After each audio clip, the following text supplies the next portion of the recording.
शिवहर लोकसभा की लड़ाई दिलचस्प होने वाली है, इसलिए कि भारतीय जनता पार्टी के नाव पर सवार होकर के मैदान मारने वाली रमा देवी का टिकट कट गया है। यानी भारतीय जनता पार्टी ने उन्हें वहां से उम्र की वजह से हटा दिया है। अब बीजेपी के हटने के बाद जो सियासी दांव सबसे बड़ा चला है वो मुख्यमंत्री नीतीश कुमार ने, यानी सीएम ने अपना दावा पेश करते हुए वहां पर जनता दल यूनाइटेड के उम्मीदवार को मैदान में उतारने का फैसला लिया है। और ये बाजी मारी है आनंद मोहन की पत्नी लवली आनंद ने। यह खबर आ रही है कि लवली आनंद को जनता दल यूनाइटेड ने लगभग ये कह दिया है कि आप तैयारी करें और शिवहर से चुनाव लड़ेंगे। दरअसल शिवहर को लेकर के कई सारी बातें और कई तरह की अटकलें लगाई जा रही थी कि आखिरकार वो सीट भारतीय जनता पार्टी के खाते में ही रहेगी, इसलिए कि रमा देवी की जो उम्र है वो 70 प्लस है और कई बार वो सांसद रही है। वहां से भारतीय जनता पार्टी का कोर वोट वहां पर समझा जाता है और रमा देवी के सियासी मेहनत की वजह से यह हासिल होता रहा है। लेकिन उनकी उम्र ज्यादा हो गई, इसलिए भारतीय जनता पार्टी ने उन्हें वहां से न लड़ाने का फैसला किया।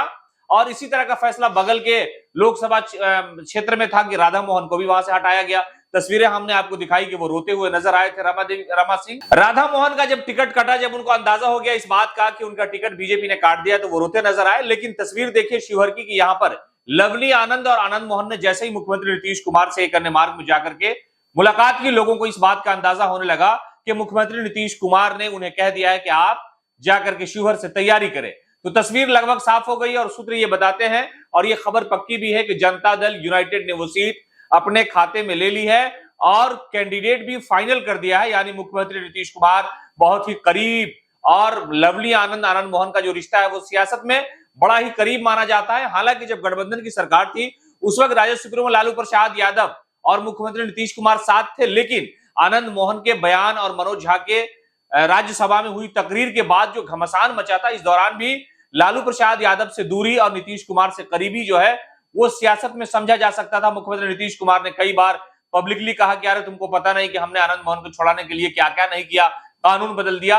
तो जो व्यक्ति कानून बदल सकता है वो टिकट 2 मिनट में दे सकता है, ये बात लोगों को समझ में आ गई। और शिवहर लोकसभा से उनकी जो दावेदारी थी, यानी पहले भी चुनाव लड़ चुके हैं लवली वहां से, और वो उनके जो बेटा है चेतन, वो वहां से आरजेडी के विधायक थे, लेकिन पाला बदल लिया तो इस वक्त वो जनता दल यूनाइटेड में है, एनडीए के साथ है। तो शिवहर में एक तरह से कहा जाए कि लड़ाई दिलचस्प होने वाली है, इसलिए कि भारतीय जनता पार्टी इस बार चुनावी मैदान में नहीं होगी, गठबंधन की तरफ से लवली आनंद होगी और जनता दल यूनाइटेड ने उन्हें वहां से उम्मीदवार बना दिया है। सिर्फ आधिकारिक घोषणा बाकी और मुख्यमंत्री नीतीश कुमार की ये इच्छा रही है और वो लवली आनंद समेत आनंद मोहन के परिवार को लेकर के कई तरह की बातें वो कहते रहे हैं कि ये परिवार बड़ा हमारे करीब रहा है, राजनीति में मुख्यमंत्री नीतीश कुमार उनको संरक्षण देते रहे हैं।